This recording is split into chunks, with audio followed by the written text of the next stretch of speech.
శ్రీమాత్రే నమః. సద్గురు జ్యోతిషాలయం నుండి 2026 జూన్ నెలలో 15వ తారీఖు నుండి 21వ తారీఖు వరకు ఈ వారం రాశి ఫలితాలు మేషం నుండి మీనరాశి వరకు ఎలా ఉంది, అందరికీ ఆరోగ్యం ఎలా ఉంది, ఉద్యోగం ఎలా ఉంటుంది, ఒక వ్యాపారం ఎలా ఉంటుంది, రాజకీయం ఎలా ఉంటుంది, ఒక క్యూరియాసిటీతో అందరూ కూడా చూస్తూ ఉంటారు. వాటికి అందరికీ కూడా ఒక అద్భుతమైనటువంటి ఫలితాలని మన యొక్క ఛానల్ ద్వారా అందిస్తున్నాము. జాతకం పడుతున్న వర్షానికి ఒక గొడుగు మాత్రమే కానీ జాతకం జీవితం కాదు. మీరు మిమ్మల్ని నమ్మండి, మీ ఇష్టదైవాన్ని నమ్మండి. ఈ యొక్క జాతకం అంతా మీ యొక్క వ్యక్తిగత జీవితానికి ఒక 30% మాత్రమే వర్తిస్తుంది. తర్వాత మీ యొక్క పర్సనల్ జాతకం ద్వారానే సంపూర్ణ జాతకం అనేది తెలియబడుతుంది. ఓకే, ఈ వారం గ్రహాలన్నీ కూడా ఎలా ఉన్నాయి అనేది మనం తెలుసుకోబోతున్నాం. ఈ గురు భగవానుడు కర్కాటక రాశిలో ఉచ్చ స్థితిలో ఉన్నాడు. శని మీన రాశిలో సంచరిస్తున్నాడు. రాహు కుంభరాశిలో, కేతు సింహంలో ఉన్నాడు. జూన్ 15 తర్వాత సూర్యుడు మిథున రాశిలోకి ప్రవేశిస్తున్నాడు. శుక్రుడు కర్కాటకంలో ఉన్నాడు. జూన్ 21న కుజుడు వృషభ రాశిలోకి ప్రవేశిస్తున్నాడు.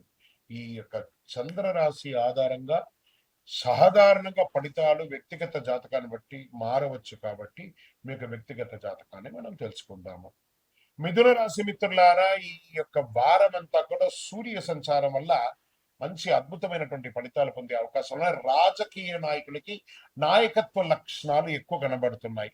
విద్యార్థులకి ఇంటర్వ్యూలో బాగా మెరుగొచ్చే అవకాశాలు కనబడుతున్నాయి.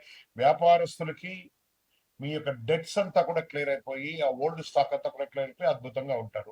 కుటుంబ సభ్యుల మధ్య, సోదరులు అన్నదమ్ముల మధ్య అనుబంధం పెరుగుతుంది. ఆరోగ్యంలో నిద్ర లేని తనంలో వల్ల కొంచెం జాగ్రత్త అనేది చాలా అవసరం అని కూడా చెప్పడం జరుగుతుంది. ఈ వారం అంతా కూడా ప్రేమికులకి కొత్త పరిచయాలు, కొత్త మనుషుల వల్ల స్పర్ధలు పెరుగుతాయి. ఒకరి పట్ల ఒకరికి అపార్థాలు పెరిగే అవకాశాలు కనబడుతున్నాయి. రియల్ ఎస్టేట్ కాస్త ఓపిక పట్టండి, తప్పకుండా మేలు జరుగుతుంది. షేర్ మార్కెట్ బాగా నిపుణుల యొక్క సలహా తీసుకోండి. ఏదో ఎవరో మెసేజ్ ఇచ్చారు దాని ప్రకారం వెళ్ళిపోతామంటే కుదరదు. ఇంకా సినిమా కళాకారులు, టీవీ కళాకారులకి మంచి సృజనాత్మకమైనటువంటి గుర్తింపు వచ్చే అవకాశాలు కనబడుతున్నాయి. విదేశాలకి వీసా ఇబ్బందులన్నీ కూడా కొంచెం కొంచెం మెరుగుపడే అవకాశాలు బాగా కనబడుతున్నాయి. కోర్టు వ్యవహారంలో డాక్యుమెంట్స్ అంతా కూడా ఒక్కసారికి 2 సారి బాగా చదివి సంతకాలు పెట్టడానికి ప్రయత్నం చేయండి. ఈ వారం మీరు చేయవలసినటువంటి పరిహారం వచ్చేసి బుధవారం విష్ణు సహస్రనామం పారాయణం చేయండి. ఏదైనా దేవాలయానికి వెళ్ళి అద్భుతమైనటువంటి ప్రదక్షిణం చేయండి. అదృష్ట సంఖ్య 5, అదృష్ట రంగు ఆకుపచ్చ, దిక్కు ఉత్తరం. దేవాలయం వచ్చి ఒక వెంకటేశ్వర స్వామికి, రామాలయానికి ఎక్కడికో వెళ్ళండి. మీరు చేయవలసినటువంటి దానం ఈ వారం పెసరపప్పు వీలుంటే దానం చేయండి. పేదవాళ్ళకి కానీ లేదా ఒక దేవాలయానికి కానీ ఎవరికో ఒకరికి పెసరపప్పు మీ చేత్తో దానం చేయండి. అద్భుతమైనటువంటి ఫలితాలు పొందుతారు. విజయం వస్తుంది. మీ యొక్క వ్యక్తిగత జాతకం తెలుసుకోవడానికి మీ పరిసర ప్రాంతాల్లో ఉన్నటువంటి గురువుల్ని సంప్రదించండి. లేదా మా ద్వారానే తెలుసుకోవాలనుకుంటే డిస్ప్లేలో కనబడుతున్నటువంటి నెంబర్కి మీ పేరు, మీ డేట్ ఆఫ్ బర్త్, మీ time of birth, place of birth WhatsApp చేయండి.